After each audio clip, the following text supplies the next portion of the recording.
স্বামী স্ত্রী যদি একসাথে মুনাজাত করে এই দোয়া আল্লাহর কাছে তাড়াতাড়ি কবুল হয়। পুরুষের আগে মহিলাদের দোয়া আল্লাহর কাছে বেশি কবুল হয়, কারণ মহিলাদের আমল কম, অর্ধেক পথ তারা আল্লাহর ওলি হওয়ার লাইনে আগায় থাকে। শুধু মহিলা হওয়ার খাতিরে তারা আল্লাহর কাছে পুরুষের চেয়ে প্রিয় রে, অল্প কাজেই তারা জান্নাত পাওয়া যায়। এজন্য নবী বলেন মহিলাদের কাছ থেকে বেশি বেশি দোয়া নিও, মহিলাদের দোয়া পুরুষের আগে কবুল হয়।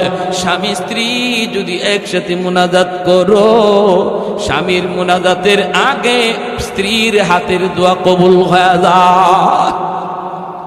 অত্র এলাকার মা, স্বামী বিপদে আছে, সন্তান বিপদে আছে, ভাইটা বিপদে আছে রে, স্বামীর ইনকাম বন্ধ হয়ে গেছে। মাগো তুমি আল্লাহর কাছে বেশি কান্দো, হাত উঠে আল্লাহর কাছে বেশি চাও, কারণ তোমার হাতের দোয়া আল্লাহর কাছে অধিক প্রিয়।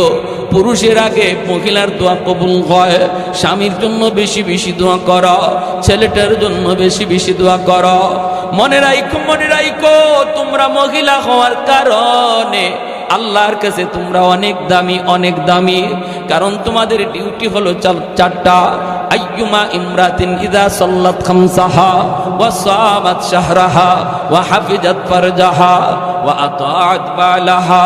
নবী বলেন যেই মহিলা নামাজের হিসাব দিতে পারবে, রোজার হিসাব দিতে পারবে, এমনি ভাবে পর্দার হিসাবটা সঠিকভাবে দিবে, স্বামীকে খুশি করে চলবে, এই চার কাজের জিম্মাদারি যেই মহিলা দিবে, নবী বলেন আল্লাহর তৈরি জান্নাতের যে কোনো দরজা দিয়া ঢুকবে, কেউ তাকে বাধা দিবে না।